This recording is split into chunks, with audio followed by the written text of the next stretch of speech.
All right, good evening, everyone, and welcome to Green White Checker TV. Tonight we have the Dark Horse Area 51 Indy Series.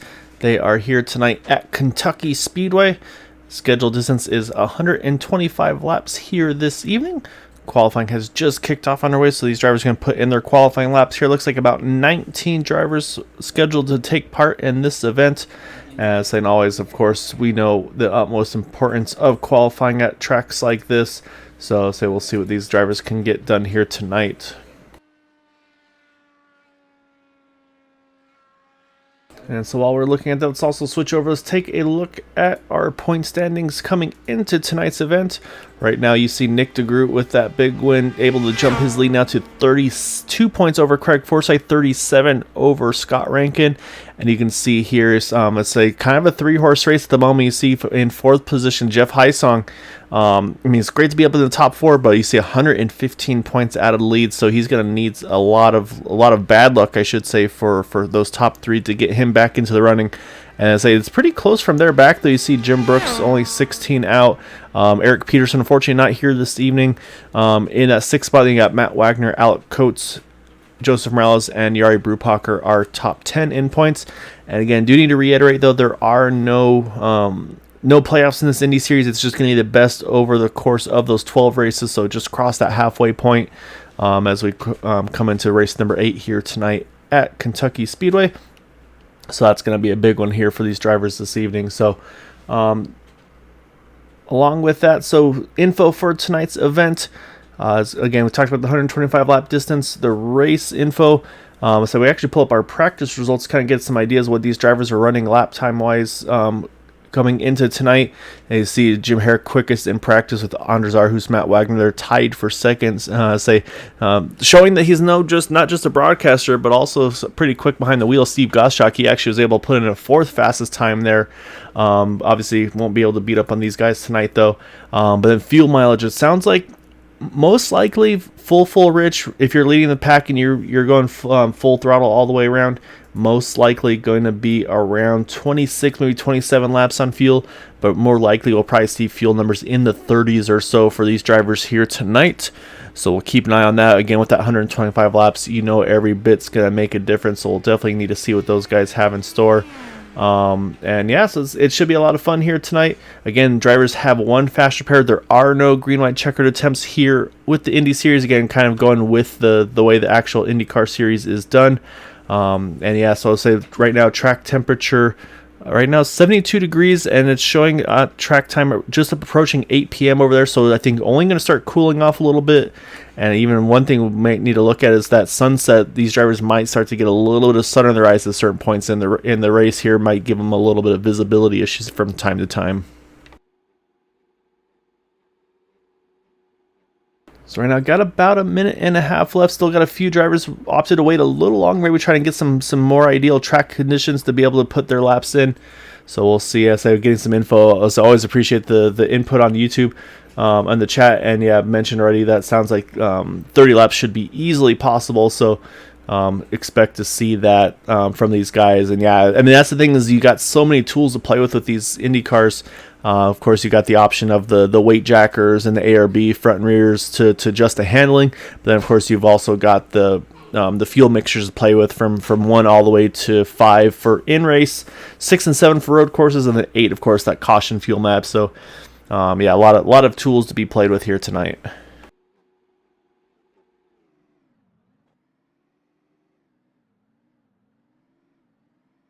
And also, as we get things rolling, definitely, as we mentioned last week, of course, kind of giving some background with one of our drivers, that 36 of Eric Peterson. Let's say he was spending some time with his dad. Let's say his dad was in the hospital, but definitely some positive news.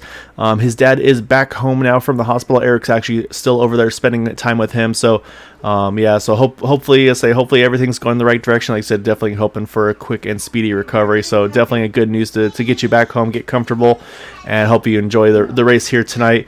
I say obviously can't be as biased to say don't get to root for your son, but so I'm sure he'll have plenty more racing over the course of the season for you to cheer him on. So maybe it'll be fun for you guys to watch this one together though. So definitely hope you're doing better, and look forward to seeing you on track here, Eric. Well, I should say look for to see you on track, and then yeah, definitely hoping your dad's doing better here soon.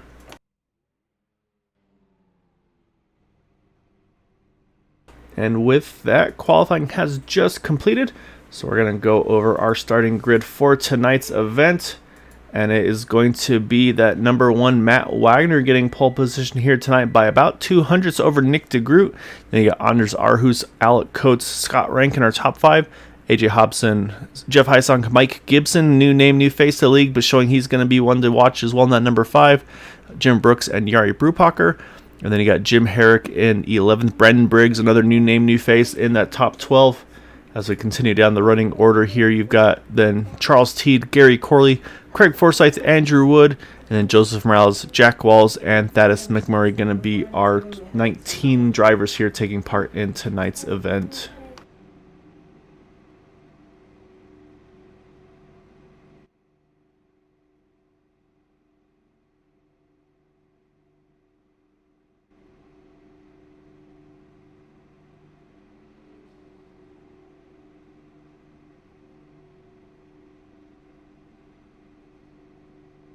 So field finishing up, gridding up. Just got a few drivers left to hop on track, and then we will get this thing underway. Again, 125 laps our race distance tonight. Again, talked about the fuel mileage going to be at least in that mid-upper 20s, most likely 30 plus. And so we know some of these drivers are very sneaky when it comes to the fuel mileage here tonight. So that's going to be one thing we're definitely going to be keeping a close eye on tonight. So say hope you all are having a good evening tonight. And definitely hope to have you throughout the course of the evening, as we're just about to get this thing kicked off, as the pace car is just about to start rolling off, as it's going to be Matt Wagner and Nick DeGroot leading the front row here.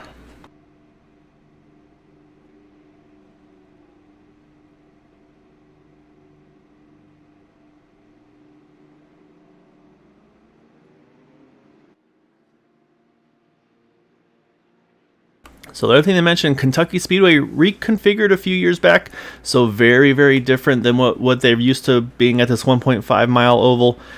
Turns 1 and 2, 3 and 4 are not at all the same anymore. 1 and 2 definitely full flat to the floor, just going to have to try to keep some clean air in that front wing. And then 3 and 4, you're definitely going to have to be rolling out of the throttle a little bit, trying to find some clean air, because that's going to be, I think, the make or break turn. These drivers are going to, I think, have a little bit of difficulties there, just trying to find the right line, whether it's going the shorter distance around the track or maybe trying to keep that momentum built up on that top side. It's going to be very interesting to see which drivers think is the right call for these guys tonight. So we'll see who's able to make which lane work the best as the field's rolling off onto the backstretch here. Again, getting set here for 125 laps here tonight at Kentucky Speedway.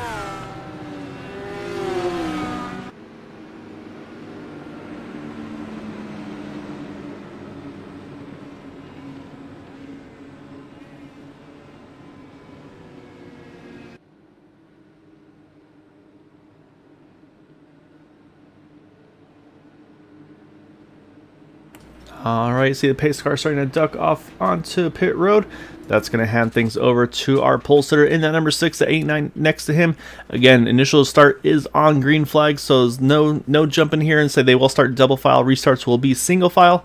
As now the green flag is out, Matt Wagner, Nick DeGroot lead the field into turn number 1 for the first time. Again, say these guys are going to try to get up to speed quickly. And yeah, as I say, I think we're going to see these drivers try to quickly and efficiently try to find their way to the bottom. I think it's that initial start going to be the best to get to the inside line. Shortest distance ready. You see Matt Wagner immediately. He's going to protect that inside line as they head into turn number 3.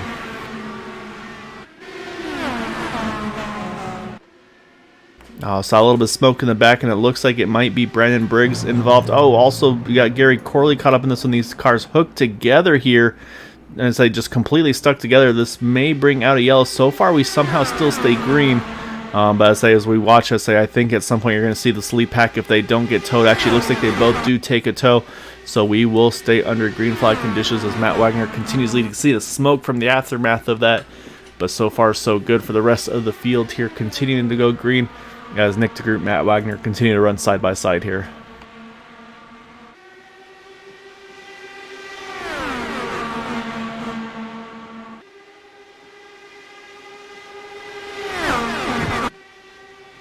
So we'll jump back real quick, see if we can get a look to see what happened with Brandon and Gary Corley to try to get a view. Actually, you can already see the contact already happening there. So say we'll go back real quick and take one more look at it at speed here, and say just looks like kind of fighting for the same real estate, unfortunately.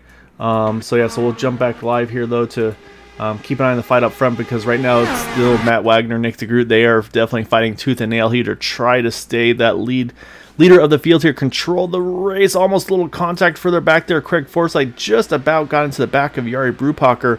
Craig making some big gains early on here, plus 8 positions so far for that number 27 car. So let's keep an eye on him and say that I don't believe any front wing damage. Car looks like it's okay, but definitely a very, very close call there as Matt and Nick here continue to duke it out up front.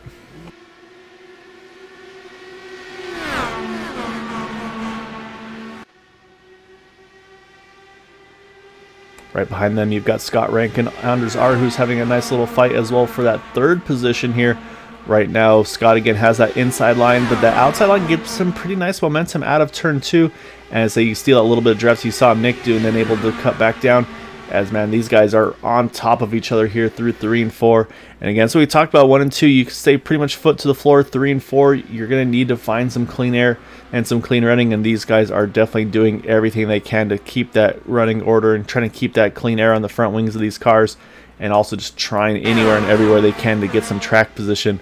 But right now, Matt Wagner, Nick DeGroot definitely having a nice little battle here for that lead of this race.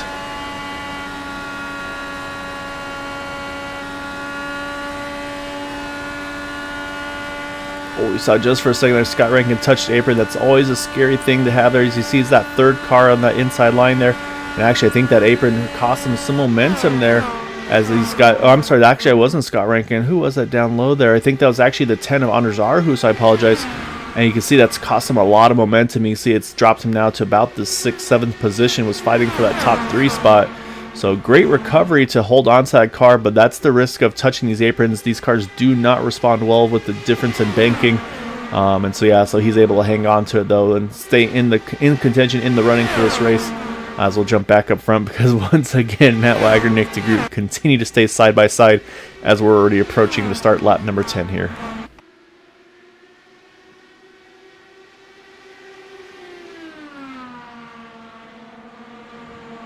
And for that initial lap 1 contact, do need to mention Gary Corley is back out on track. Unfortunately, Brandon Briggs still sitting on pit road. So not the season debut Brandon was looking for. We mentioned the other driver debuting tonight, Mike Gibson, sitting currently in the 15th position. I think, again, just trying to get his feet wet. I feel like just get comfortable with the car and the drivers around you. So he's dropped a few spots from his starting position, but wouldn't be surprised to see him claw his way up over the course of the race. So we'll definitely be keeping an eye on him, as even some of our other names that we talked about a lot here.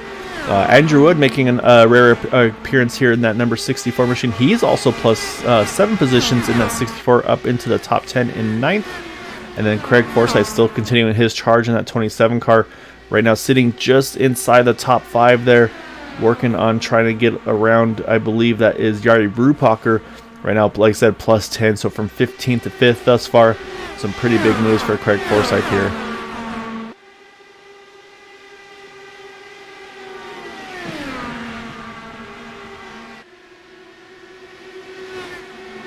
And Duty mentioned Brandon Briggs is now back out on track, so that's good news for him to get some more laps and just get comfortable with the car and kind of just feel everything out again. But right now, it's hard to jump around here because these guys are just all on top of each other. You got Jim Brooks, Jeff Heisong here just outside the top 10. They're going tooth and nail right now for that top 10 position. And then you got Jim Herrick, Charles T starting to get back after one another as well. Charles able to get back out on track here again. Has, I believe, some hardware upgrades to that number 50 car. Got some new computer parts, so hopefully it's probably also the same thing, doing a lot of learning and kind of getting refamiliarized with some of the finer intricacies, if you will. When you kind of make big upgrades, everything looks visually different. So that takes a little bit of growing time to get familiar with those things in that number 50, I'm sure.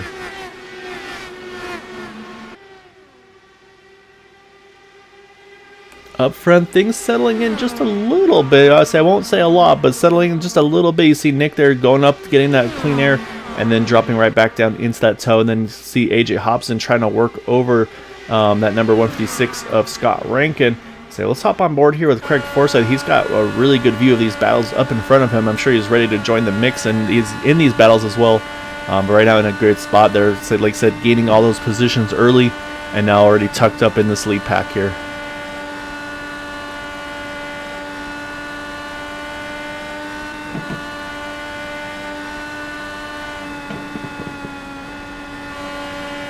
That's a telltale right there. You see Craig having to drop all the way down to 4th gear there through 3 and 4. Now going to pick up through the gears here, and I don't think you'll see any downshifting through 1 and 2, as he should be able to easily, again, once he's in that cleaner, just keep it foot to the floor.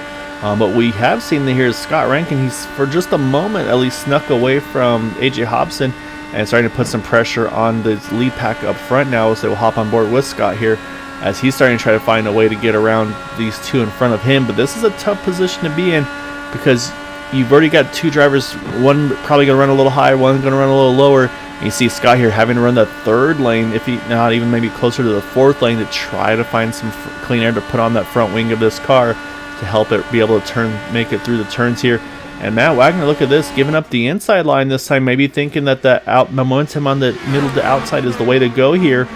But actually it looks like it's going to be Nick DeGroot has just the nose ahead right now. So I'm not sure if that's a strategy call by Matt to give up that spot, as you see Scott tries to peek his nose on under there. So he's going to try to definitely take any advantage he can. It looks like we might go 3 wide. We're going to go 3 wide entering turn number 3. But there's the momentum shift on the outside line. Look at how much Matt Wagner gains through the outside line in 3 and 4. So that's something that's going to be interesting to note here towards the end of this race here. These drivers, they can't just stay committed to that yellow line. That outside line has a lot of momentum here.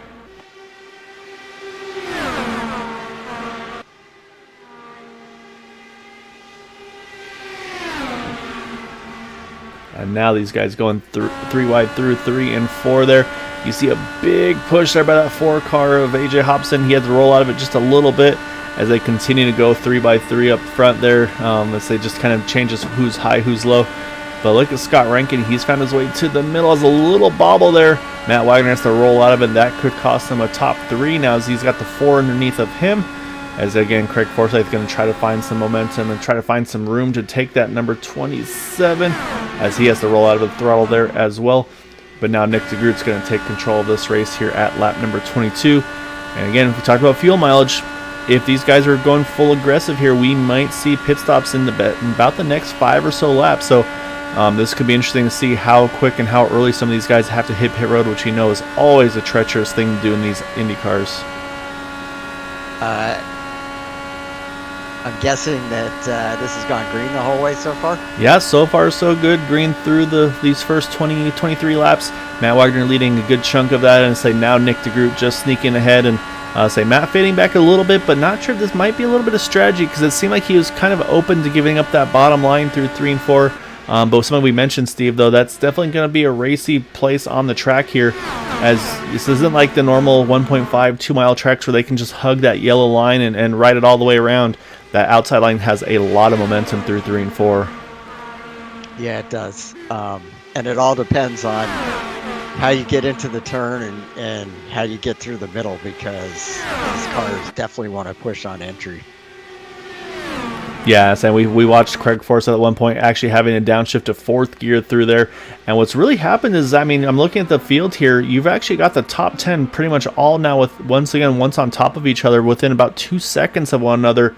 And then just another half second back to Jeff Heisong. So they'd spread out a little bit, but I think these guys, I think there might be some tire wear to keep an eye on here too, Steve, because Matt and Scott Rankin big loose in 3. He's going to make contact to the outside wall, keeps it straight. Matt Wagner may have some damage as well, but Scott's going to keep the car pointed forward, and looks like that will let us stay green, as he's going to slide around here. Might have to take a tow, but the other car we got to worry about now is that number 6 machine of Matt Wagner. I believe that's who he got into the door of, if these cars had doors. But what this has done is, I mean, look at Nick DeGroot. He was able to be in front of that, and he is just soldiered away here now to over a 2-second lead there. Actually, it was AJ Hobson that he collided with. Oh, okay, thank you. I couldn't tell at the time when it happened. I'll try to take a look here, but man, these guys are on top of each other. I really don't want to go away from this battle. As Scott's still working his way to pit road. So again, he was one of our top 3 championship contenders here. So it could be a big opportunity for Nick DeGroot, Craig Forsyth to try to stretch their points lead out on him. But again, the next question is going to be fuel mileage. Steve, we talked about these drivers, probably the upper 20s or so on the fuel numbers if they're full rich. The question is going to be these guys in the pack, how much further can they go? As unfortunately, it looks like Scott Rankin has to take a tow to the pit lane there, as Craig Forsyth has a near touch there to the wall off of 2. Yeah, it's going to hurt Scott very badly in the points, unfortunately. So we're already past the number of laps that Matt had predicted that these guys would be able to go if they were leading. He was thinking around 26, 27 laps. We're already at 29 coming to 30. Yeah, and I'm wondering if just they're able to get, again, that mileage just as the tires wear, the cars slow down a little bit, probably having to drop the pace just that little bit here. So that's going to be the next question, is going to be the overall pace of these cars. And so far, so good, though. I mean, AJ Hobson, he's still running in the 70s, as is Matt Wagner and Nick DeGroot. So they're pretty much right on top of each other lap time-wise. Still looking, unfortunately, I don't see Scott Rankin back out on track yet, so not sure if he may have retired or not from that incident. It looks like he may have, unfortunately. So like I said, that's going to be a big hit for him. Possibly could be one of those, we talk about the one drop week these guys have over the course. I believe it's the one over the course of the 12 races. This may be his drop week, unfortunately, this evening. Yeah, it's looking that way. And again, the way it works is just, it basically kind of acts as if your worst race doesn't happen to, because again, so you got drivers, I mean, you got real life. I mean, for instance, last week, of course, Eric Peterson going and spending time with his dad. Same thing for tonight as well, still over there with him. So it gives you a little bit of kind of a break if something happens and puts you in a bad spot. So the one thing, though, that I didn't really think about here, though, Steve, is for Nick DeGroot. He jumps out to that 2-second lead one with all that chaos that happened right behind him. This would be an opportunity. He could actually drop his fuel numbers, maybe move that fuel map down to a map 3 or map 5 and just kind of regain some of that, kind of give up some of that track position that he's got right now in order to stretch his fuel another couple laps right now in that number 89 machine, as we're at lap number 33 now. So these guys definitely stretching this fuel number. He's pitting. He just keyed up. Matt Wagner just keyed up as well. As you can see, a little bobble there by Nick, has to kind of take a second stab at it. Gets in, but Mac definitely gains time here on the pit road entry, so great job by that number 6 machine. That's going to cycle the lead over now to AJ Hobson. Like you said, Steve, he had a little bit of contact with that little miscue there from Scott Rankin. But like you said, it looks like all is well with that car. So now this is the next question, is how much further can some of these guys go? It'll really tell you. You can see that you can already see AJ's planning on hitting pit road as he drops in. Looks like a knife safe entry for that number 4. Also bringing in Anders Arhus, Alec Coates, Status McMurray, Charles Teed. So pit window definitely open here for these leaders, as it's going to be Jari Brupacher. Craig Forsyth, you see Jari just touched the apron there in 1 and 2. Somehow saves that car. That allows Craig to get on by. But I think the bigger story there is that Jari still has a car left, because that is a very rare thing. You see someone touch the apron there and hang onto that race car. And he just keyed up, so I'm going to guess he's probably pitting. Probably to not only get tires, but maybe change his pants. Yeah, so that's going to be 4 tires, fuel, and a change of underwear there for Jari Brupacher. So that leaves 4 drivers yet to pit here. Craig Forsyth, Jari Brupacher, Andrew Wood, and Jeff Heisong. Like I said, it looks like Yari's going to be keying up. He's going to hit pit road. Craig's going to continue to stay out. So Craig making big gains while saving fuel. And looking at bringing into the mix here now Andrew Wood as well. Both these drivers here, Steve, sitting at 14 positions gained from where they started. So they've both worked their way from the back to the front here.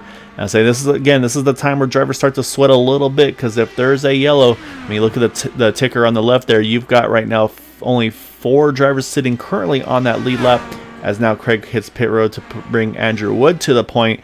And saying that's this, and now you see 3 drivers left on pit road, 2 drivers left on lead lap. So this is where things get very touch and go. You just hope that everybody has a clean pit stop. And unfortunately, looking in the pit lane times here, looks like one driver unfortunately did not get the pit stop they're looking for. That's the 51 of Jim Brooks, as he's still sitting on pit road now, just completing his service, including a 40-second stop and hold. As now you see that number 64, he hits pit lane for his stop, as that will complete our cycle. So just about mistake-free. Unfortunately, at 51, though, he takes a pretty good brunt from that. And when the pit stop cycles through here, it looks like it's going to be Nick DeGroot going to cycle back as our race leader here, Steve.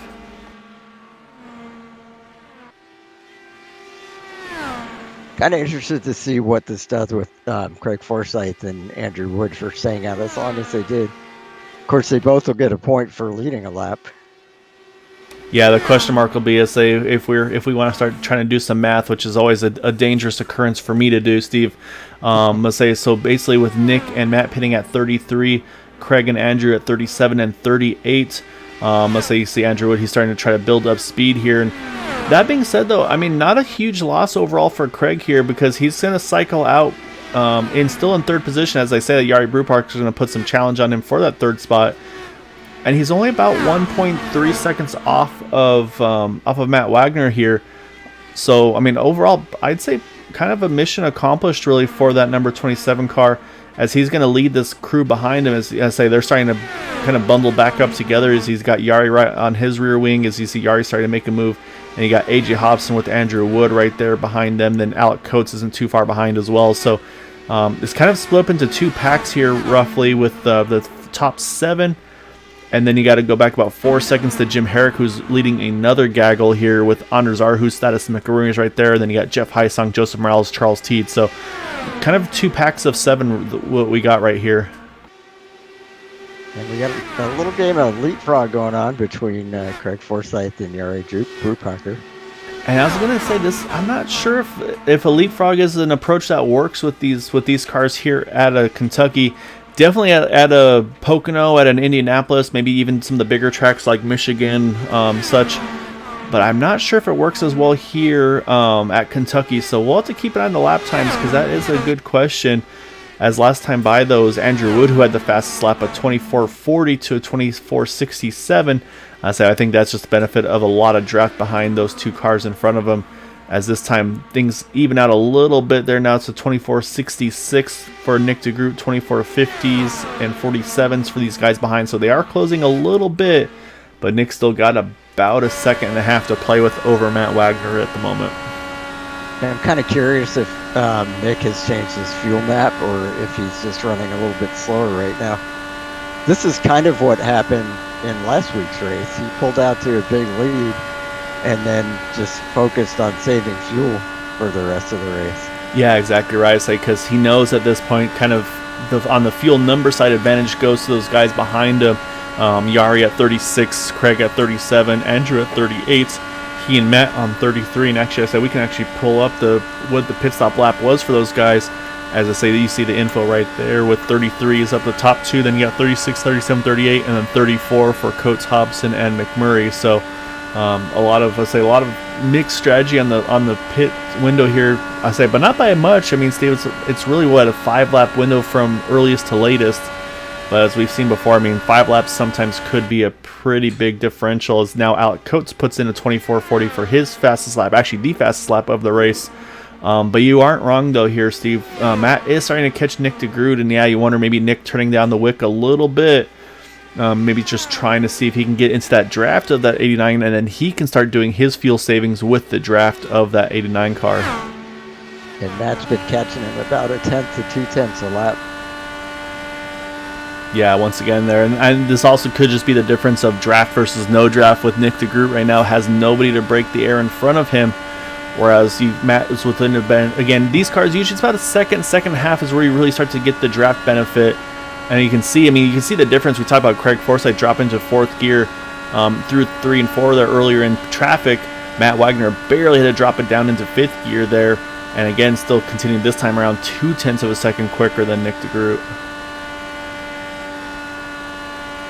Have you looked to see if Nick is shifting? Let's hop on board. Let's take a look. He's sitting in 6th gear as he enters the turn. And it looks like he is staying in 6th. So he's definitely keeping the revs down as Matt, so once again, through 5th gear. So yeah, so I think Nick kind of going with long gears here, Steve, just to maybe try to save some fuel like you talked about. Because there's really no point for him to try to go full speed there, because he knew at that point Matt was already within his draft. So there's no sense to really push too hard too early. And like I said, there's probably a fuel number these guys are probably having to make. So I think that's another big part. Is Scott Rankin looks like he has now left pit road, so he's back out on track. Unfortunately, though, a pretty hefty 23 laps down.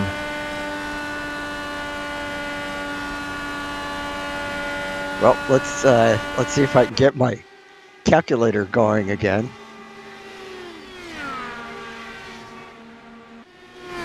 $125 laps in a race.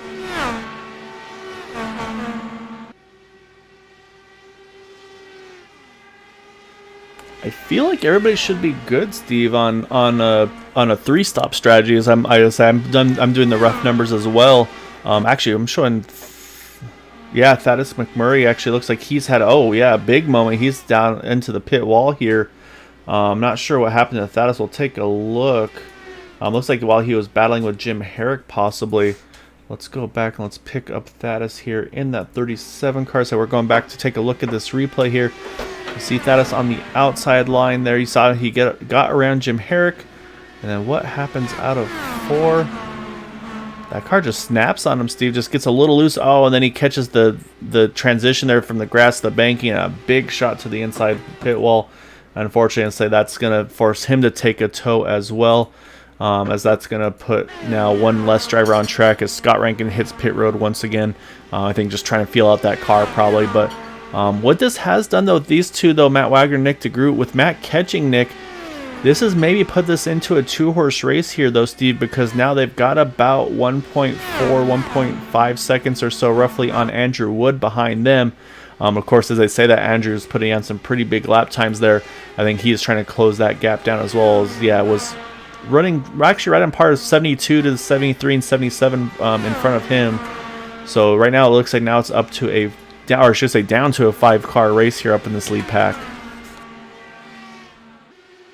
Okay, so assuming I got my calculator out. So assuming that this thing stays green, it is a 3 pit stop race for pretty much everyone. If you do 3 pit stops, you can go 31 laps per segment. And some of these guys have done. I think 33. Yeah, I mean our leaders are at 33, so you feel like they should be good. But actually, the question, though, Steve, there is maybe that's with them saving a little bit. So, for instance, if we see them go from 33 to 66, okay, we know they could replicate that 33 laps per tank. But that may have been with them saving a little bit, even though they were battling up front with one another. They may have had to do a little bit of saving to get to that 33 points. So if they're going full send, like we talked about, maybe going full map 1 all the way through, Matt had mentioned probably about 26, 27 laps full rich all the way. So I think it's what we talked about, Steve. I think these guys probably dropping it down to a run of fuel number to make sure they get to the end. But what's going to help right now, though, is that 89 car here. He's going to pick up a little bit of draft here from Brandon Briggs.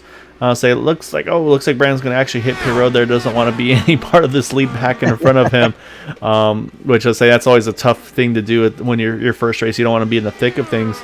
But man, this field, they're starting to close right back up, though. I mean, Andrew Wood, he has already caught the rear wing of Matt Wagner now within 0.3 of a second, and then not too far back include Craig Forsyth, the Yari Brewpacker. So we got pretty much the top 5 once again within about 2.5 seconds of one another. So I'll say it's still game on up front here. So here's the other calculation that I made. The pit window for a 3-stop race or a 2-stop race is 41 laps. Andrew Wood, I'm showing went 39. You probably have 38 on yours. Yeah, I'm showing 38. Yeah. So I think because he came in at 38, but yeah, you're right. I mean, he basically pitted at 39 though. So, I mean, he could potentially do it. Yeah, if he could save a few more laps, or the other thing, of course, we talked about Steve too. I mean, the less fuel you can take these first couple stops, he might still need a third stop. That third stop might just be a splash of fuel compared to maybe having to do a couple of gallons for Nick and Matt here. So it's going to be interesting to see. This is all pending things staying green like they are at the moment. I say right now we've got the top 3 now within about a second of one another here. Let's say Craig Forsyth about another couple tenths, about 9/10 back of Andrew, and then about a half a second to Yari Brewpacker there in that top 5. So Still a lot of potentials here in this race with this top 5. A little further back though, it's really spread out here, Steve. You've got Alec Coates here sitting in 6th spot. He's got about 3.5 seconds ahead of him, 6 seconds behind him, and then second pack starting to spread out a little bit. You still got Anders and Jeff Heisong. They're pretty much locked onto one another here. They got about a second back to Joseph Morales. And then again, it's kind of separated by about seconds here and there. You got AJ Hobson there, another second back, about 8, 9 tenths to Charles Teed. And then Jim Herrick and Jack Walls fighting pretty hard here for that 12th and 13th positions.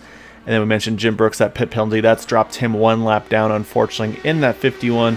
So right now he just needs to fight to make sure he stays that first car 1 lap down, as right now he's got about a 5-second margin or so between where he is and where those guys around him for the Lucky Dog spot will become. So you switch back there, and here comes Nick DeGroot out of turn number 4. So again, maybe about a half straightaway at best. So AJ Hobson, who was right up here with the leaders early on, unfortunately has fallen back quite a bit. He's 14.9 seconds back. I don't know if he had a problem on his pit stop or if the damage that he got in that early wreck was it just started to cost him or something. But it seemed like he was able to keep up before. He was doing a lot better before. You're right. The other thing I thought I'd mention is Charles Teed, who was teasing me about my fast lap in practice, who unfortunately, I mean, he's usually pretty fast, and seemed to me like he was fast when I was following him.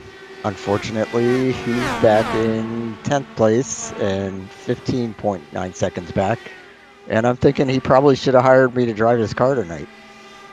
Yeah, I was joking too. It's like, as I said, actually, caution is out. Trying to see where it is on track. Oh, it's the 10 of Anders Arhus that's going to bring out the yellow, and that's going to completely change the complexion. You see everybody trying to find a way to get around that 10 car. He's trying to see if he can limp that thing back to the pits, but I think he's going to have to take a tow, as he does, unfortunately. So let's see what exactly happened to Anders here, because it looked like he was around Jeff Heisong at the time. I'm not sure if there's any contact between them or not. I say Anders pretty low here through 3 and 4, and I'm wondering, say, a lot of times we'll see these drivers have a much higher arc. I'm wondering if this might be a scheduled pit stop. By seeing it right there, you see those left side tires, they duck just below the yellow line there, and I think that's all. You see the instant spin there, and that's why I was so impressed with earlier with the driver able to save their car from contact. Then unfortunately, when you hit that apron, say that there's nowhere up that car's going to go. So unfortunately, that puts us under caution here. And the question is going to be the beneficiary of this caution. We mentioned Jim was still on the edge of being that lucky dog position. I believe he's going to still be in that position, as I saw Jim Herrick just catch back up to the field here. As you see here come all the field hitting pit road. I'll say it's going to be a no strategy there, Steve. But what this does do here, we're going to be pitting at 59 to go. To me, I think this is a no-brainer at this point. Actually, 58 to go when we cross the line. I think at this point, these guys can pretty much gloves off and go full rich. One more pit stop to the end. Yep, absolutely. And nobody's going to be able to make it on no pit stops. So it's going to be crazy again for a little while. Yeah, as you see Jim Brooks, he does get that wave around. A good fight out of pit road, and it looks like it's going to stay with Nick DeGroot. However, it was a great fight between Craig and Andrew. Looks like Craig's going to win that battle. Unfortunately, Matt Wagner, not the pit stop he was looking for. That's actually going to cost him a couple spots. And yeah, looking at pit lane time and pit time and everything like that. And Craig Forsyth, 39.78 seconds in pit lane there, Steve, compared to 40.5 for Nick. And 40.5, 40.6 for Andrew. So definitely a great pit stop for that number 27 car to get him up all the way into second. And I think we can even pull up the pit lane times here for those drivers. And yeah, you can see the numbers right there. Actually, I think there it is. Craig Forsyth. Well, actually, no, this is showing different for me on this one. Well, I guess it's not a perfect system here, unfortunately. I'm showing Craig in second, Andrew third, and Matt fourth. Yeah, correct. Yeah, I was looking at the pit lane times though, and so I was trying to mention is I saw Craig with a 39.78 overall pit lane time compared to Nick at a 40.58. So I mean, basically 0.8 of a second faster on pit lane. for Craig over Nick there. So I mean, that's obviously going to make a really big difference here.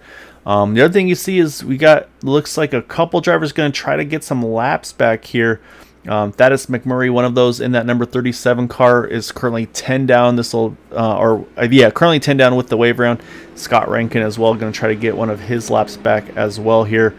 So every little bit can help you a long way. So on the Lucky Dog side of things right now, it's going to be Anders Arhus, the first of those, a lap or more down at 3 down.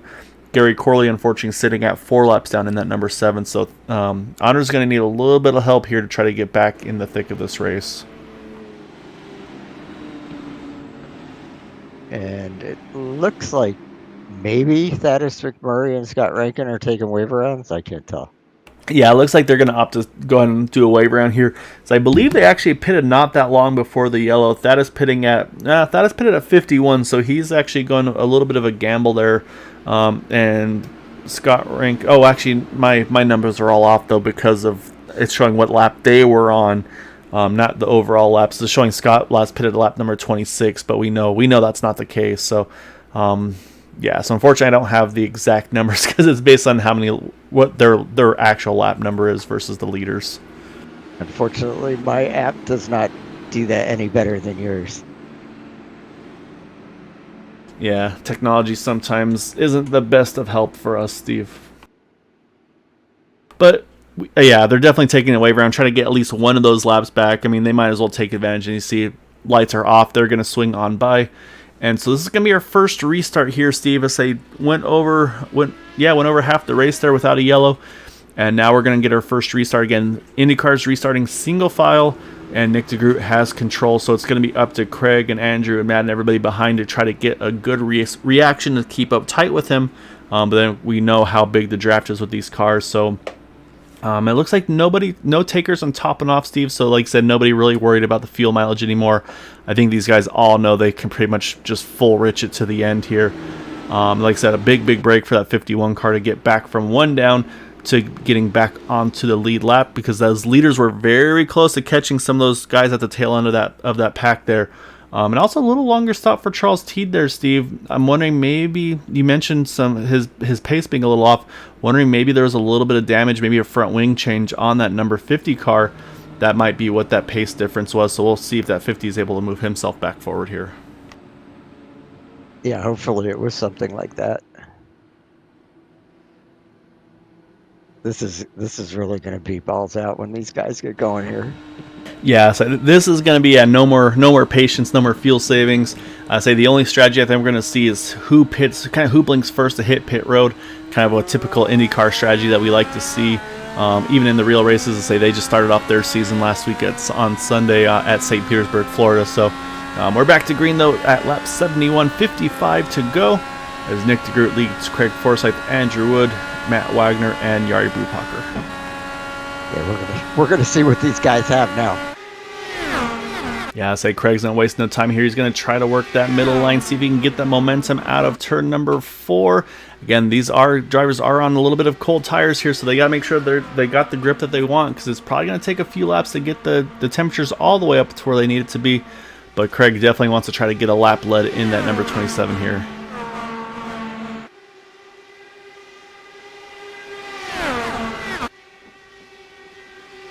And that's, I feel like with fresh tire, big slide there for Nick DeGroot. Big slide for Craig Forsyth, just about kissed the wall, it looked like from my point of view there, Steve.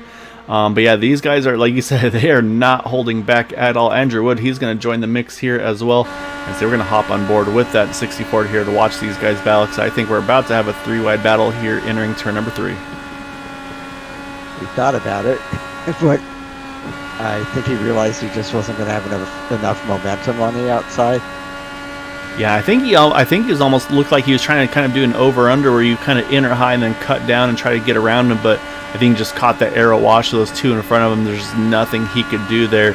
As you can see, he's just trying to find anywhere and everywhere to keep that front wing clean and in the clean arrow. See if he's able to make some adjustments here through 3 and 4. But once again, you see just right in the toe of Nick DeGroot, and there's just nothing he can do. Like I said, it's just like hitting a wall of air where that car just has no grip on the front wheels on that thing. And what that's done, though, is, I mean, look right behind him now. Here's Matt Wagner. He's right into the thick of this as well.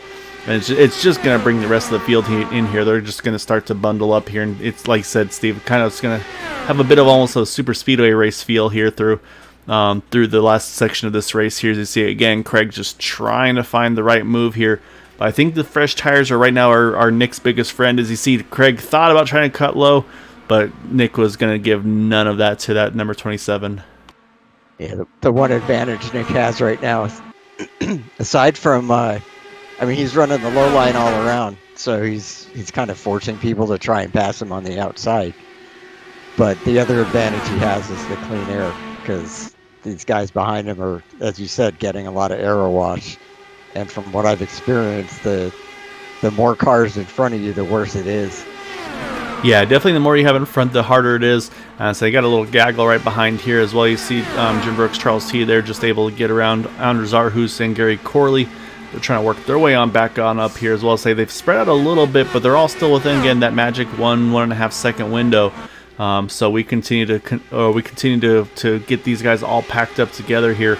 We're going to be pretty much, looks like about 13 cars in this lead pack here. And really, at this point, there's no really telling it who's going to be the one in that best position. As once again, you see that 64 of Andrew Wood trying to find an opportunity here to do something on Craig and on Nick here. As Craig there, I think that may have been just the lap he was needing there, Steve. Looked like he may have had a nose ahead at the line, get that bonus point. So again, that's every point's going to matter here. And again, Craig was one of those 2 of the 3 in that points position. And you know he's going to want to try to knock Nick off that pedestal. But man, Andrew had enough. He decided, you know what, I'm going to try to get that third lane going. He went middle. He was able to clear Craig. He's working on Nick. I'm sorry, and Andrew's going to take the lead there. Big move there at the 3 and 4. Yeah, that was definitely a nice power move through the middle. So you know those guys behind are going to get ideas. You see the 4 car, the 4 and the 6, and on the outside, who was that? I think that was Jari Brupacher on the outside there. So they are starting to really get dice here. I mean, look at the pack here. You've got them all, and it's all shaking around. I think Matt Wagner, he's thought better of it. He's rolled out a little bit of this fight. I think he's just going to go ahead and kind of regroup and let these guys fight it out, and he's going to kind of bide his time to make his moves. But yeah, I mean, we've got pretty much the top 12 here are all locked onto each other. Once again, Charles T just about to make it 13 as well. So I mean, there's racing everywhere right now. Did Matt slip up, or does it look like he just kind of let those guys go?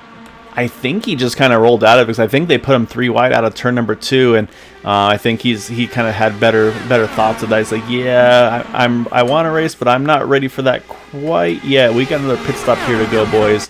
And so there might be some strategy in that as well here, Steve. Again, if he can save a little bit of fuel now, it's a little less he has to put in for his final stop of the race.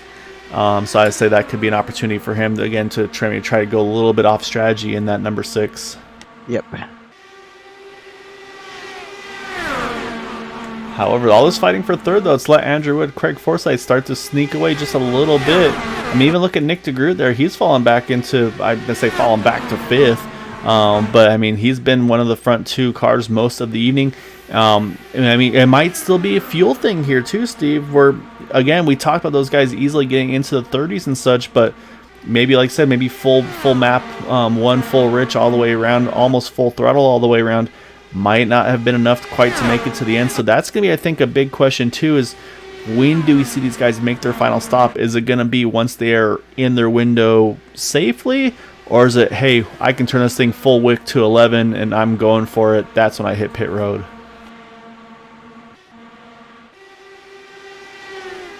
And I kind of wonder if, after Nick lost the lead and saw the way the guys behind him were racing, that, he may have just gone looking for a safe space where he can kind of save fuel and not worry about getting wrecked. Yeah, and that's kind of what I'm leaning to, is I think they're having to save a little bit of fuel right now. I think that's what we saw. All these guys that have been kind of a little bit further back, they've been able to save a little bit over the course of this initial run. So, I mean, we talked about that fuel window. I mean, we've seen everybody go at least 30, 33 laps, but I feel like there's been fuel saving in those 33 laps. So, I mean, we're approaching now 9 to go until 30 to go. As I say, actually, it might even be a little bit there. You see a little bit of a connection hiccup there from Nick as well. So So that's always a little cause for concern. Unfortunately, it's definitely been something that's been going around a lot of races and a lot of series. I feel like over this past few days, where there's been definitely some connectivity hiccups right now. But yeah, it's all to play for here, Steve. And I'd say to me, I think your pit window is going to be once you can go full rich and just basically not even have to worry about any fuel savings. If you can get that far before you make your final pit stop, I think that's how far I go. I think these guys, of course, too, with that threat of an untimely yellow, I think these guys will probably try to stretch it out a little bit. But you know there's going to be somebody that's going to try to take advantage of those fresh tires and jump in early, as Nick has to make a big move there out of turn number 4 to jump under AJ Hobson, try to get back up to 4th here.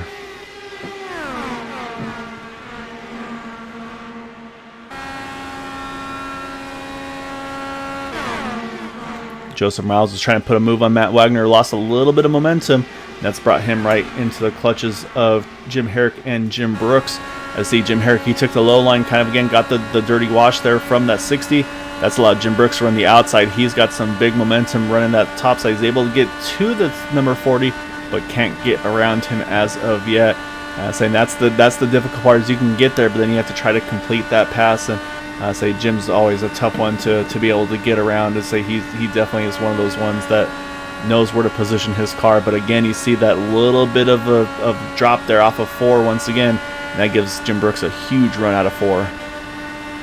And Alec Coates he's really working on AJ Hobson right now. He did get under him almost going into 1 and 2 the last lap, and AJ kind of came down more than, or unexpectedly, I guess, from where Alec Coates was sitting, and so he had to back out.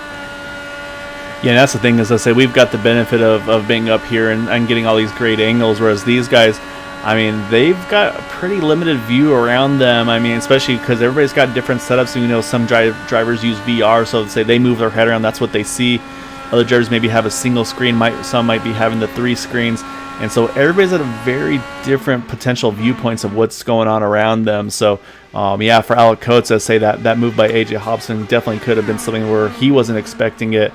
But I'm watching up here, though, Jari Brupacher, he's starting to try to hold off Nick DeGroot. But Jari, I mean, he's been having a great run as well, jumping up back into that top 3 here. Wouldn't be at all surprised to see Jari in contention here in this closing stages of the race here. Because let's say, Steve, we're already at 32 to go. The question, like I said, is that magic number, that 26, 27 laps like Matt Wagner mentioned before the race, saying that's about what he could go full rich on fuel? Or like I said, do we see drivers maybe try to jump in early? Because there's not a lot of time fall off right now. And these guys still running in the mid to upper 24-second bracket, where pretty much the fastest laps are right 24.4s or so. So I do think that there's definitely something to be said about trying to run this a little further out if you can. It looks like Alec must have lit a fire under AJ Hobson, because he's pulled away by a lot and just passed Nick DeGroot, and he's really on the move right now. Yeah, that's one of those things you see maybe you're trying to save some fuel and you start to get pressure. It's like, wait, I was saving fuel here. I'm ready to go. So that might be exactly what happened there. You see Jim Brooks was able to get around Jim Herrick, now working on Joseph Morales, has to go the longer way through 1 and 2. Again, that's the risk versus reward, is what's the right way to make these passes, what's the best opportunity here. So we'll see if he can keep that momentum built up through 3 and 4 possibly. Maybe see if he can complete that pass on the exit and try to hang on to that, I should say grab that 9th position. But once again, though, Joseph Morales is able to get a good exit out of 4. He's going to still hold that inside line here, so Jim's going to have to keep fighting on the outside. But we're within 30 to go here, Steve. We're at 29 laps remaining, going to be coming up to 28 to go. So that's going to be the next thing, is who blinks first at this point. Well, Joseph Morales is keyed up, so he may be the first one to blink. Yep, here he comes. He's going to be hitting pit road at 28 to go. Looks like a nice, clean entry for Joseph. That's going to be the job number 1. So again, everybody pretty much had a good pit stop in that first green flag attempt, so hats off to them. So we'll say drivers maybe try to make some adjustments, be like, okay, I can go a little harder, a little easier to get the results we need. But right now, our leaders continue to stay out here. I mean, 27 to go here. So, I mean, at this point, I think, and actually here they come, Nick DeGroot, Alec Coates, they're going to hit pit road here as well. And they come in right together as well. So that's going to be a good fight off of pit road. As you can see, some drivers starting to leave pit road with the field coming on around them here. Oh, we got contact. I saw it happen. I saw it happen and cut away for just a second. But unfortunately, Yari Brewparker got into the back of Thaddeus McMurray, I believe it was. I think Thaddeus had just left pit road, and I think was trying to give Yari the space. But unfortunately, Yari was going kind of just trying to do the same thing. So unfortunately, this we'll see where they cycle out. But this could be unfortunately a huge heartbreaker for Nick, Alec, and Joseph there. So we'll see. So let me go back though. We'll look at that contact here. But yeah, unfortunately, I believe what happened there was just a little bit of miscommunication here. You see the 49 there was trying to get around the 37. I think the 37 was trying to get to the top, knowing that's where they probably wanted to go. Unfortunately, just I say one of those things that when you're at the grocery store, you got the shopping carts, and you get the kind of the after you, and unfortunately, you kind of meet in the middle. But with shopping carts, you're not doing that at 220 miles an hour. Didn't we do a shopping cart analogy once? We sure did, Steve. You just have supermarkets on your mind. I do. I actually had to hit the grocery store today, so that's probably why. However, so the one saving grace for Nick and Alec and Joseph here is they're going to get the wave rounds. They'll get back on the lead lap, but these are going to be very, very important pit stops here, Steve, as we're watching right now. The leader coming into this pit was Andrew Wood. He had an early pit stall. You see Craig Forsyth can't quite beat him off of pit road. Now Matt Wagner, can he use that number one pit stall to his advantage? He cannot. So it's going to stay Andrew Wood, Craig Forsyth, and Yari Brewparker. I mean, has to use a fast repair, but now restarts to stay in that third position on this restart. So I mean, that still could have been a lot worse for that number 49 car. And we're going to be restarting inside 25 to go, Steve. So at this point, I mean, we know at this point everybody's got what they've got to the end here. That's right. And this was that untimely caution that you talked about for guys that decided to pit early. And unfortunately, it bit them. Yeah, so one thing to mention, Joseph Morales, actually, he was in the lucky dog position, looks like, as he's been waved around and back onto the lead lap already. Nick DeGroot, Alec Coates, they're going to have to take the wave around here. They'll get themselves back on the lead lap as well. I say, and unfortunately, with that happening, the one driver that really kind of gets shot in the foot a little bit is Anders Arhus. He would have been the lucky dog there. With those guys pitting, he actually stays trapped. Actually, was going to be trapped 3 down. Actually, I say he's going to hit pit road here. But was going to be trapped 3 laps down, but instead is going to have to come and hit pit road. So it's definitely a tough break for Anders. Could have got a lap back, but unfortunately was not in position to do so there. So definitely a tough break for him. So what we will see, though, is we're going to see those drivers in front are going to take a wave round. 2 of them get back on the lead lap, and then Scott Rankin going to get 1 more of his laps back, which with 24 to go here, he could still gain a few more spots, might be able to jump up to 16th. I believe Thaddeus McMurray, that's probably it for him. I think the damage is probably retirement. So that could move Scott. I mean, it's not what you want, but still, I mean, to jump up to 16th, I mean, it's better than being in 18th, 19th, where he was at the first point.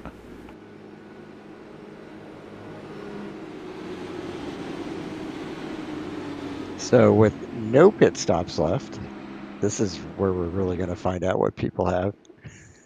Even more so than the last one when I said that. I'm most curious about Matt Wagner because he had fallen off to 2.4 seconds back, and to me it seemed like that was more than just fuel saving and possibly losing the draft. It seemed like he was maybe struggling a little bit, but we'll see what he does here. I'll say so. Yeah, he's going to restart in 4th. So I mean, it's not a bad position to be in, but again, say the less cars you have in front, the better your aero wash is going to be, of course. So for those that are sitting behind our leader Andrew Wood, obviously best case scenario, you're going to have drivers like Craig Forsyth that you're going to be pretty happy with where you're at. Of course, you want to be in the lead, but you're still not in a bad position at 27. Then Yari Brewparker there in 3rd. So, I mean, Craig's going to have the opportunities here. He can try to make that outside line happen like he was trying with Nick DeGroot. But he's going to be careful because we saw at one point Andrew Wood, he made that middle lane happen, got around both those guys. So, I'm sure Yari saw that and kind of put that in his notepad and said, all right, that worked earlier. I wonder if I can make that happen myself here, because it's going to be coming down to it. I mean, we're going to have 22 to go at the line. And is it Craig Forsyth that's in the three-way battle in the points? Yep. Craig Forsyth and Nick DeGroot and Scott Rankin are the top three by pretty significant margin. So right now it's Nick that has I think about a 30-ish point advantage, if I remember correctly, over Craig and over Scott. So yeah, so anything Craig can gain here, I mean, if he could get a win here and get around that number 64 of Andrew Wood, that would do wonders for his opportunities in this one. So yeah, I mean, I'm sure it's in the back of his mind. Of course, he just wants to win the race too, but I'm sure he's thinking points here as well. As we're about to see the pace car duck off here, Steve. Andrew is going to be our control car, and we're going to have 22 laps remaining here on this restart. Yeah, I think Craig is going to try very hard to win this thing, but I don't think he's going to want to mess up finishing second if he can possibly avoid it, because he's still going to gain a lot of points on Nick DeGroot. Yeah, as things stand, yeah, you're definitely thinking big picture, but at the same time, you know Nick DeGroot, and you know it probably won't be too long until he finds his way back into the thick of it. But look at this, though. Andrew Wood gives up the bottom here as Craig Forsyth's going to jump to the front there. Did not see that happening, and so that might be the best thing that Craig Forsyth could have had happen. But at the same time, we've seen Andrew, he's had some really good long pace here in that number 64, so we'll have to keep an eye on Andrew and see if he's got something up his sleeves as well as but I think for Craig now, his job is just I gotta protect that yellow line here as safely as I can, but without getting too much, kind of dragging the wheel too much and maybe losing a little bit of momentum. But now you got Andrew Wood there, kind of being in between himself and Jari Brupacher, and like I said, Jari, you already saw there he's ready to make some moves in that number 49 car. So definitely don't count Jari out. And then, like I said, Matt Wagner not too far back here as well. As I give it a few more laps, and we're going to have the whole field here all bunched back together. I'm curious whether Andrew and Craig are teammates, because it seems like Andrew did that on purpose. We got a caution, though, Steve. It's going to back things up again. I think Jim Herrick had an incident. Oh, Charles Teed also involved. And I think the 60. Oh, yeah, the 60 and the 3. We've got multiple drivers involved here. Not sure if I think there's 2 incidents here, unfortunately. We're going to start off with Jim Herrick, what happened to Jim, because he was also involved in an incident here. And so we're trying to take a look at that number 40 machine. Actually, I think he's already made contact with the wall, it looks like here, just based on everybody's kind of swinging on by him. So we'll pick up the speed here. We'll take a look. Oh, yeah, something happened there right at the entry. A big hit for him. But then something else happened a little further up here. You see you got Charles Teed on the inside. You got Joseph Morales there on the outside, and then the 3 machine of Alec Coates right here. And not sure where it happened. It happened going into the turn. So we'll pick up the speed Joseph here a little bit. Joseph got a little bit too aggressive on entry. Oh yeah, Joseph just gets in the back of Charles T there. You can see he tries to get on the brakes, just wasn't quite quick enough, unfortunately, on it. And then then you see Alec Coates just absolutely nowhere that he can go. He gets caught, and you see the 3 up into the wall altogether, unfortunately. So it's a tough hit for all 3 of them at the closing stages of this race there. So we talked about some bad luck for the previous caution, though, for Anders Aarhus. This caution, great luck for him, as he's now going to jump back to the lead lap here in that number, or no, I'm sorry, jump to 1 down if I'm not mistaken, or actually it looks like jump to 2 down. So yeah, he was sitting at 3 down. He was going to take the wave around, so hindsight 2020 there, Steve, actually should have stayed out for that wave round, and this one would have put him down to 1 instead of 2. So you never know, though. He would have not had the field to the end had he not done that. So it's always a tough risk to make that call.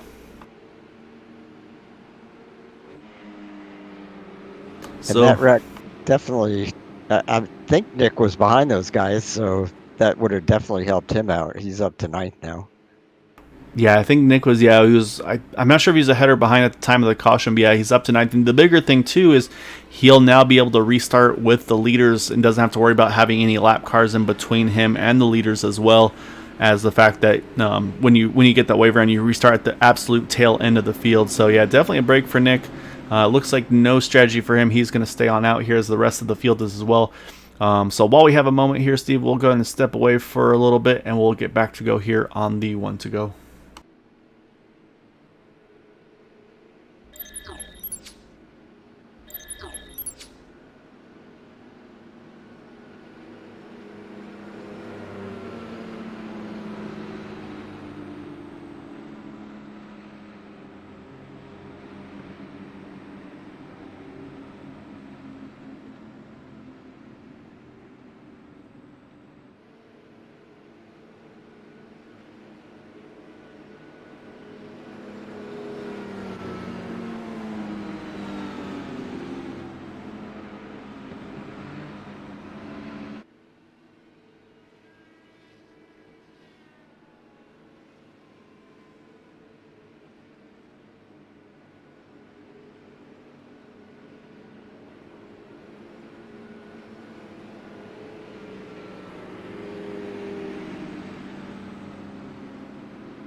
Alright, as you see, Craig, he's going to draft off the pace car here too, Steve. Going to save every drop of fuel, although I'm guessing actually probably more likely wants to burn a little bit of fuel, because I say these guys probably put enough fuel in to make sure they could make it to the end regardless.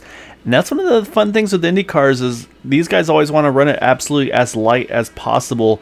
So at times you'll actually see and hear these guys actually kind of just rev their engines and try to kind of build up that, to kind of just burn up some extra fuel if they can.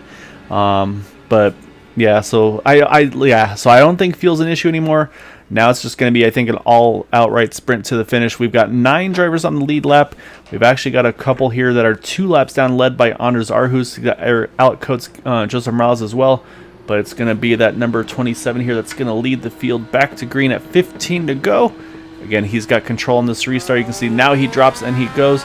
And say, I think he caught Andrew trying to just sneak ahead just a little bit there, and he was able to react to that. And he got a great start over that 64 as we head back into 1. And Craig will now do what's called staying on the bottom of the track once anybody gets close to him, because he does not want to let anybody get on his inside.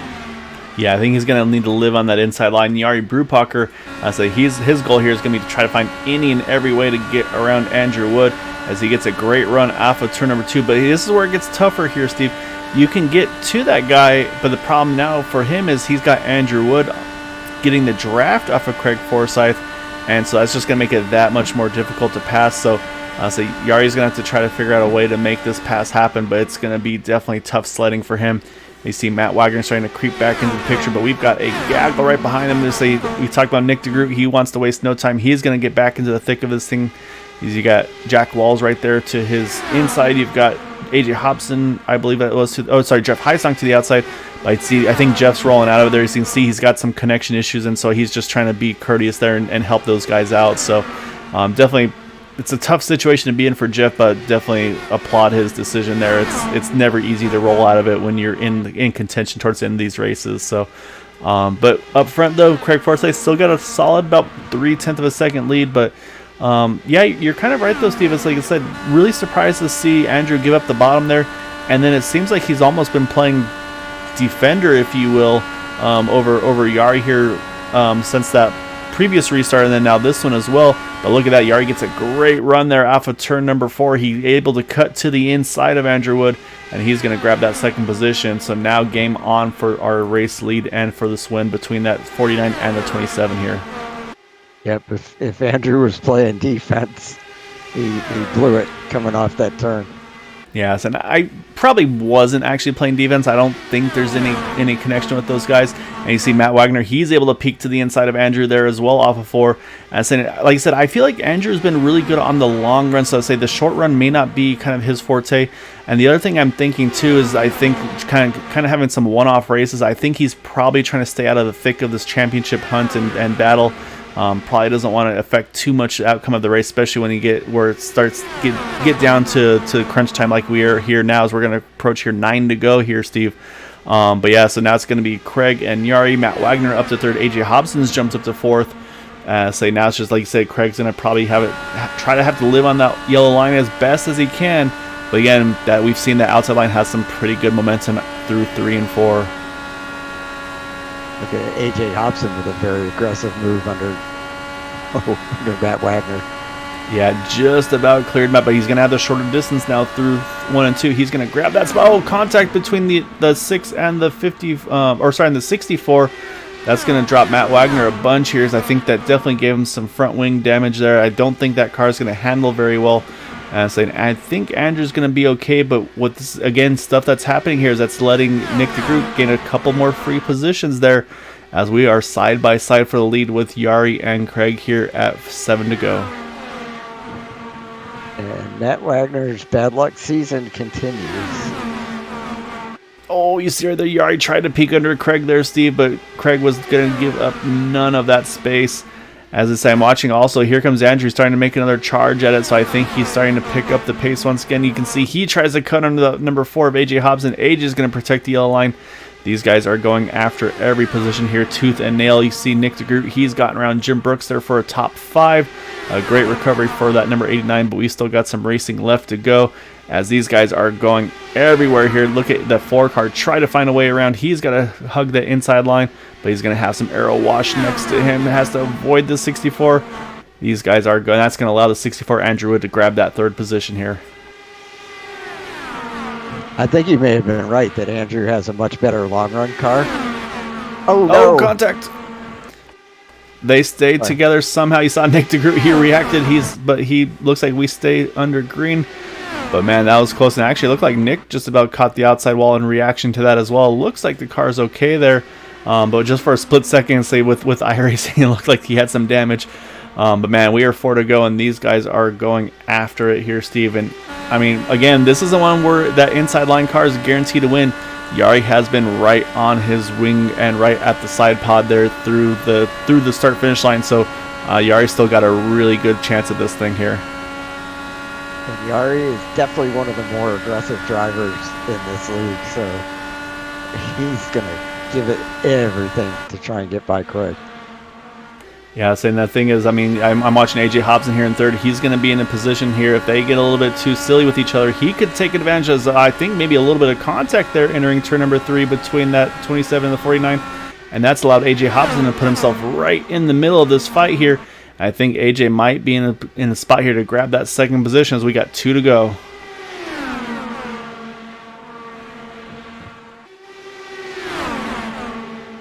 Yeah, that was definitely a scary moment for Yari right now. He's trying to put it through the middle and doesn't quite get there. All right, here if they can get to, we'll have 1 to go. We get that white flag, so Craig Forsyth's just going to try to hold these guys off for 1 more lap. He's going to hope they keep fighting each other to let it settle between them for 2nd. Let him sneak away for 1st, but Yari's going to clear those guys behind. He's going to pick up some big draft here off of turn number 2. He's going to have to make a big move here through 3 and 4 to try to get a win as they come through 3 and 4 for the final time. He's trying one last draft, but it looks like it's not going to happen. Craig Forsyth going to get the win over Yari Brubacher. AJ Hobson going to grab 3rd, and Nick DeGroot's going to recover to finish in 4th. Andrew Wood in 5th. And unfortunately, I say didn't quite catch exactly what happened, but we saw the contact with Matt Wagner and Andrew Wood. He falls to 8th position, and Jim Brooks, who's up there as well, he fell to the 9th position. So not the final laps those guys were looking for. However, up front here, Craig Forsyth going to be a very happy camper with the results of that last section of the race.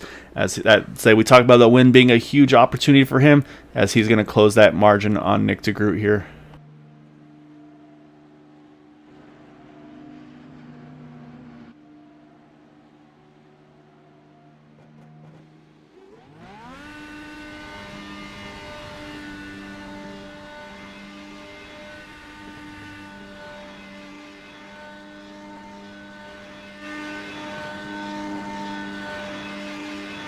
As we watch Craig celebrate, we'll pull up our final results for tonight's event.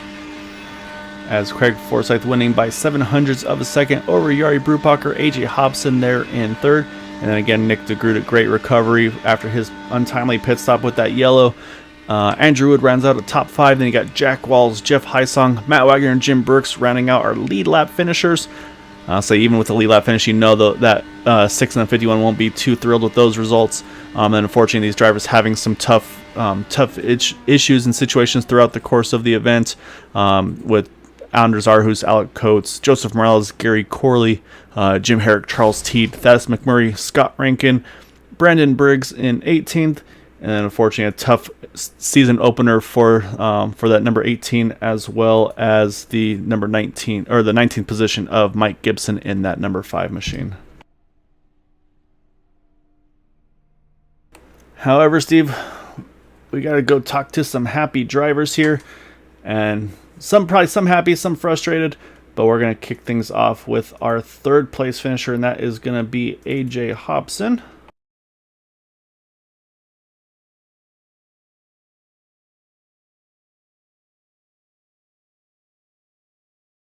All right, so let's go ahead and pull AJ on in here. And all right, AJ, so you started in 6th, finish it in 3rd, but there was definitely some big moments. And initially I thought it was a different driver, but I think it sounds like it may have been you, where the 156 of Scott Rankin gets loose through 3 and 4, I believe it was, and then just comes right into your side pod there.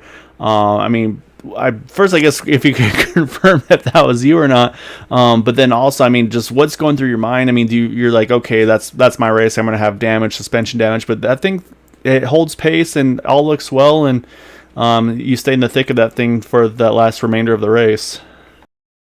Yeah, it was definitely scary because he got loose in front of me, and I thought he was going to come down and hit me, and he actually hit my side pod, and I was lucky enough to not get any damage on that run, but the second stint, I got into the wall and knocked my tires out of alignment, and I thought the race was done until we got that yellow right before everybody made their second pit stop, and I was able to use my fast repair, and I think I had one of the best cars on the bottom line of the track tonight, but unfortunately, Craig was kind of hogging it there at the end, so I wasn't able to make a run down there to try to get him. Yeah, he was definitely not going to let anybody get down there. Yeah, it was a tricky line to run, but if you had the right settings in the car and kind of backed up the corner and into turn 3 and got low, you could kind of get a really good run out of the corner and pass some people up there, and that's how I was able to race my way back up to the front. And unfortunately, we weren't able to get the win. We were so close, but a 3rd place finish is what I was hoping for, at least the podium. Yeah, you were definitely one of the drivers to be reckoned with tonight. We noticed that very early on. Yeah, I was just trying to see how good my car was, and unfortunately, after I knocked my tires out of alignment, I thought it was over, but I had confidence from the first run and was able to run my way up through the field again. We were wondering what had happened to you, because I remember looking at one point you were 14 seconds back. Yeah, I took it in a little too deep to turn 3 and kind of washed up in some dirty air back there because I wasn't as familiar with how the car would handle towards like the back of the pack, and we kind of caught the wall a little bit. Lucky it didn't, do any more damage and put me out of the race. Were you intending to run that high a line, or did that just happen because you drove in so hard? It just kind of happened because I drove in a little too little too hard. I wasn't really intending for it. If I was able to run the low line at all tonight, that's where I wanted to be because that's where I was most comfortable. Yeah, it was pretty interesting seeing the various lines, especially through 3 and 4. There was definitely some options of kind of running the top and the middle, or the bottom. It definitely looked like it was. Like I said, at some points, I mean, because usually we see these drivers, you just you got to hug the yellow line and you're pretty much untouchable. Like you said, though, with here at Kentucky, it was definitely a different animal because you could get that great run out of 2 with the way this track is oriented. But then if you could just stay on the outside of that car, they had to kind of keep it pinched down. You maybe carry a little more momentum on the exit. But like I said, I mean, when you're in the draft, though, it's a whole different animal. And like Steve, and you had mentioned saying Steve was noticing during the race that you had some really good moves to work that inside line, keep the momentum built up, and then be able to slide back up. And saying that gave you at least a fighting chance to go after Craig. But it was one of those things where it was kind of okay, who's going to go after him? Because you got the position for a little bit, then Yari was able to sneak it back there at the end. It was a really good fight for you guys to go after it there, and yeah, it was definitely a fun race to watch there at the closing end. Yeah, unfortunately, there at the end, I caught Craig a little too early, in my opinion. But you can't lift in that situation because then you're going to lose more positions. So I tried the outside line and in turn 1, and it didn't really work. You wanted to be on the inside in turn 1 and be able to get that run down the back straightaway. But unfortunately, I was left out to dry on the high line, and Yari got me back. Yeah, I'll say these drivers, they're sneaky and they'll take any advantage they can get. But no, just awesome job though tonight, AJ. So it was a lot of fun watching you work your way back up through the field. And yeah, so get yourself that podium here tonight. Like I said, that was kind of your aim to get tonight. So definitely want to give you the floor though for any thanks and shouts you'd like to give for that result this evening. Yeah, I'd just like to shout out the boys we hop in the Discord with every race, and kind of work some strategy and kind of give each other advice on bar settings and stuff like that. It's always fun to run with them. So really that's it. I'd just like to thank running with them each night. Yeah, it's always fun to be able to hang out with your buddies and help each other, but then also, yeah, it's be able to spend some time, enjoy yourself racing. So, yeah, just awesome job though tonight, AJ. Like I said, put yourself in contention. Just breaks didn't quite go your way, but definitely keep doing that, and those breaks will finally turn at some point here in the season soon. Yep, I appreciate it. Great job, AJ. Thank you. All right, Steve, that sends us over now to our second place finisher, and that is going to be the number 49 of Yari Brupacher. And man, I'm going to say definitely without a question, I'll say it was definitely not for lack of effort on Yari's part. He was doing anything and everything, trying to find a way to get around Craig there at the end. And I mean, Yari, you were right on him so much there, putting so much pressure on him. I mean, is there really anything different that you maybe felt like you could have or should have tried? Because it was still tough to always get around the leader. We saw a few times you can maybe make that middle to outside lane work through 3 and 4 if you could kind of keep that leader pinched down there on that yellow line. But I mean, it was definitely, like I said, not for lack of effort there. I mean, just take us through what you were trying to do, what different things you were working on to try to have a chance to see if you could sneak around Craig there. Yeah, I don't think I could have done anything else. I think we even touched with like 2 or 3 laps to go, so we were really on the limit. Or I was trying everything I could to get underneath him because I knew Craig was just gonna hug that line on the inside and not gonna give it up. So I hoped he would maybe slide up a little and I could get underneath it, but that never happened. And I saw at some point we were catching lap traffic, but I don't know what happened to that. Maybe they pitted, and I hope that would have been probably my only chance to really get past him without Craig making an actual mistake. It was so difficult to overtake him, but yeah, I guess I tried as hard as I could. Went a little playing with the weight checker, tried everything. Tried different lines, running high, running low, trying to get a good run out of 4 and maybe stick it really close to him and into turn 1, but it was impossible. I would say I did all I could.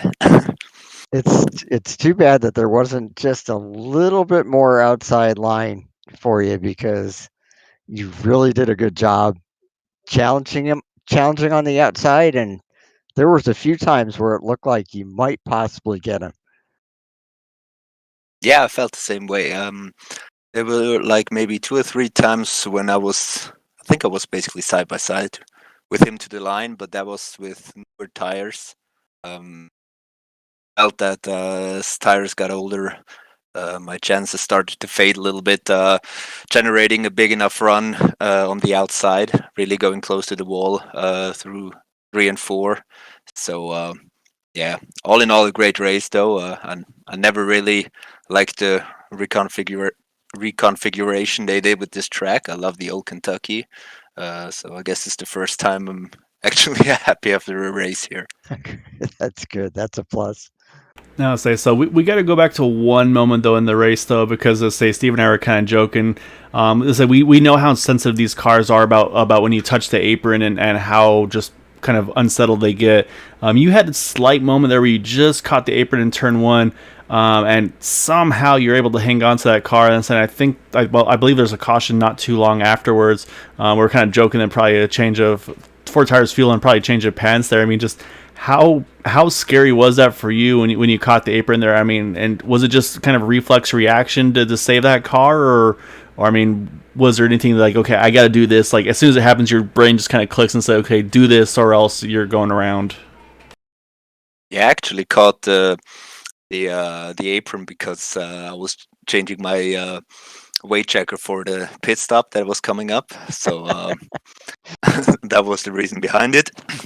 Yeah, it really caught me out. Don't do that in the turns.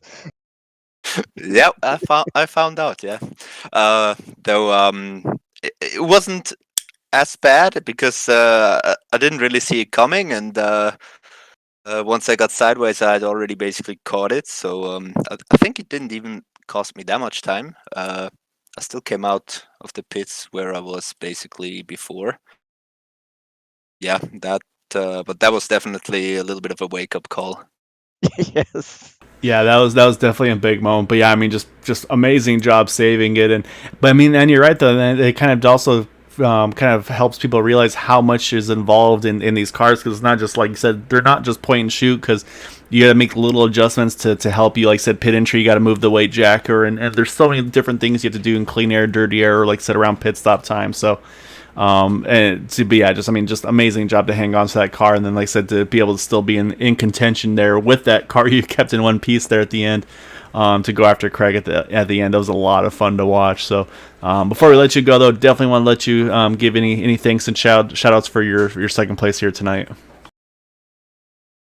I want to thank the fast repair that saved me after that one incident. Oh, that's right. We didn't mention that, Steve. The kind of we joked, we kind of turned it into a shopping cart story where it looked like it's just one of those unfortunate incidents where Thaddeus was trying to kind of get out of your way, and then you second guess yourself, like, okay, no, he's going that way. Okay, I'll move back, and then and then of course the closing rate of these cars is way too high, and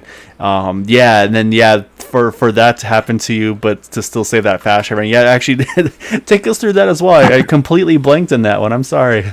Yeah, I did. Yeah, I think he came out of the pits and he let the leaders by, and probably didn't see me coming there. And when he went to the right side, I decided, okay, I'm gonna go to his inside. But then he probably saw me and decided to get out of the way. That was just unfortunate misunderstanding. I don't think there's much more that could have been done in that situation.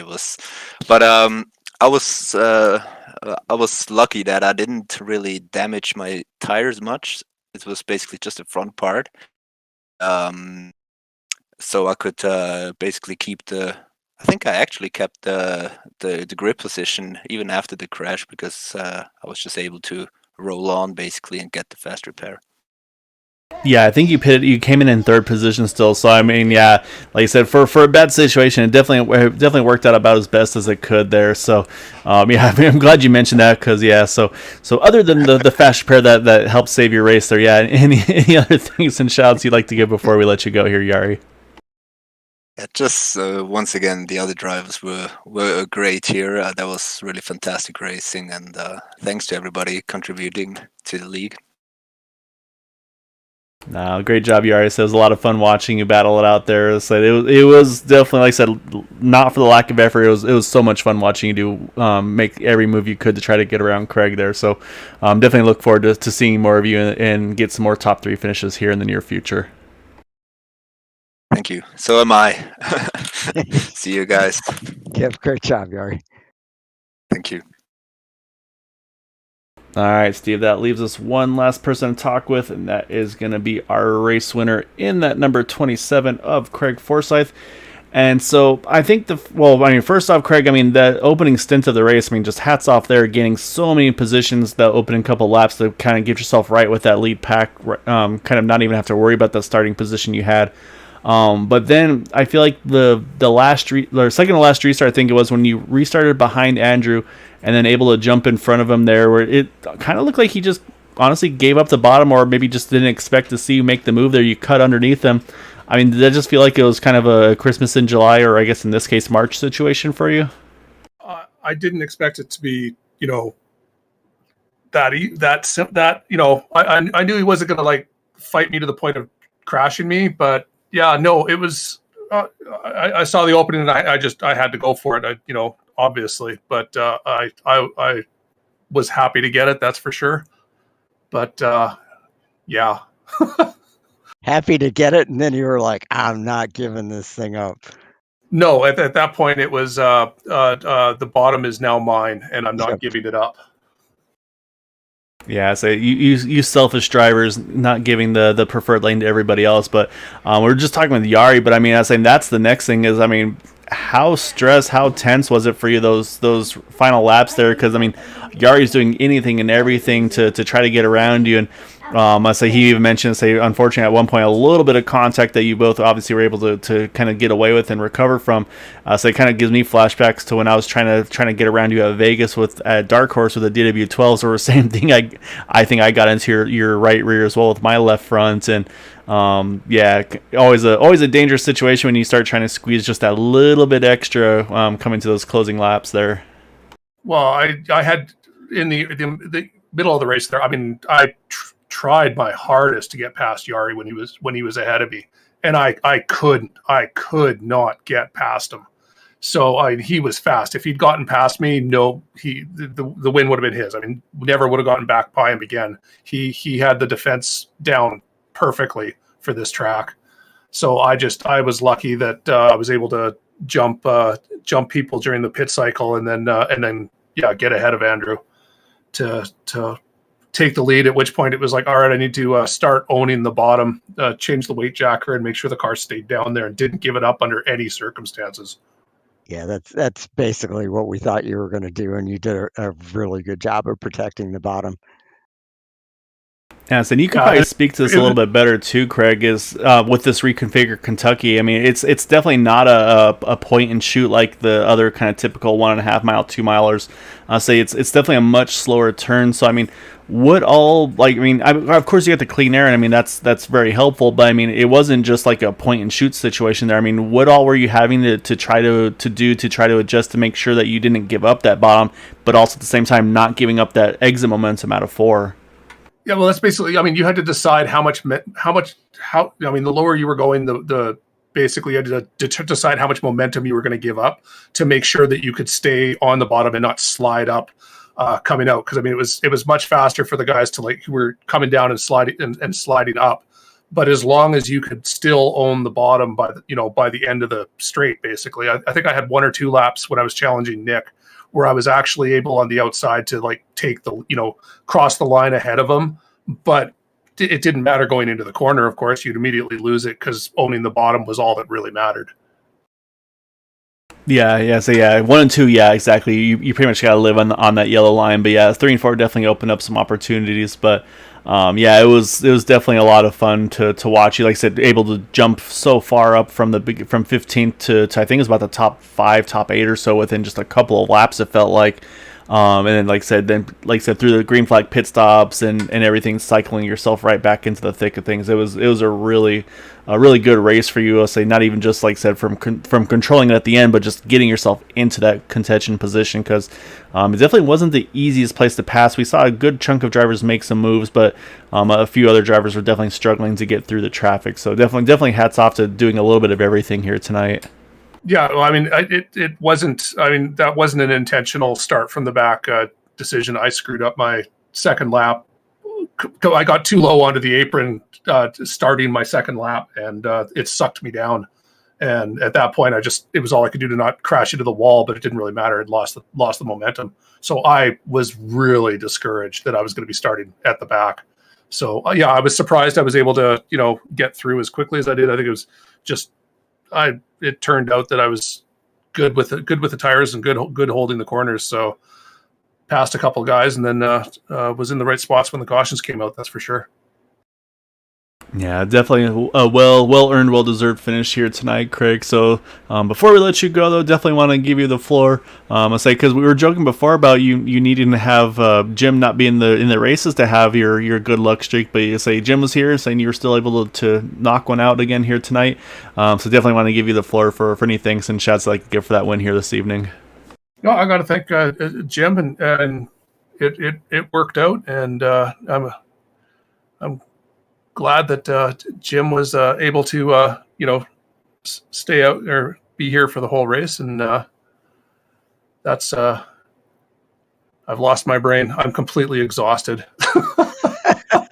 LMC Gear, 40 Sim Racing guys. That's Jim's crew. That's sponsors, everyone. And it was a good race tonight. I didn't get to see most of the accidents, which I guess was lucky for a change. It was unfortunate for Scott there getting disconnected, because he had that one moment where he got a little bit loose, but was able to come back and then have the caution come out to put him back, and then got disconnected, so it didn't matter. Which I've experienced that earlier in the season. So it's we're going to keep it close right to the end. That's the goal. Scott, me, and Nick. Yeah, so you two definitely right away. So I'll say it's going to help you close that gap on Nick, obviously, and then gain a little bit on Scott as well. But yeah, just awesome job though tonight, Craig, and definitely enjoy this one. So we'll let you get your head back, and look forward to seeing you again next week. Hey, you bet, you guys. Stay safe. Yeah, great win. All right, Steve, that's our race winner in that number 27 of Craig Forsyth. And yeah, I mean, it was definitely an exciting one here tonight. I'll say Craig doing everything he could to fight off Yari at the end there, but yeah, and same thing. I mean, even Nick DeGrew, look at the recovery he does to still find a way to get back up into fourth. But I think there's definitely going to be some frustrations from those that were in a good spot that unfortunately got caught up in some incidents towards the end of that race as well. But still really, really exciting one here tonight at Kentucky. Yeah, definitely. I think the thing that surprises me the most looking at the finish standings is only 9 cars on the lead lap, and we didn't really have any big ones or that many cautions. So that's kind of unfortunate, but just a really competitive race up front, and it was a fun one to watch tonight. Yeah, it definitely was. And definitely want to thank you all for watching, supporting us here on Green White Checkered TV. So it's a lot of fun to be able to put these on. So hope you guys all enjoyed it as well. And I'll say, and somehow, Steve, I'll say happy March. I'll say we've finished up February. We're already into March. And saying we're getting into the closing stages of this season as well here with Area 51. So again, as always, man, thank you so much for being a part of it here, sharing the booth with me. It's a lot of fun to do this with you. And I say looking forward to these final couple of races to see who's able to kind of come out on top here at the end of the season. Right back at you, Gael. It's always fun running the shopping carts around with you on Tuesday nights. Yeah, 220 plus mile an hour shopping carts here tonight at Kentucky Speedway. I say Craig Forsyth getting the win here tonight. So again, hope you all enjoyed it. Look forward to seeing you back again. We'll be back on Thursday night for the Super Speedway Truck Series on Green White Checkered TV. So until then, though, hopefully you have a wonderful evening, and we'll see you back on Thursday. Until then, have a good night, stay safe, and take care. Good night, everyone. Night, everybody.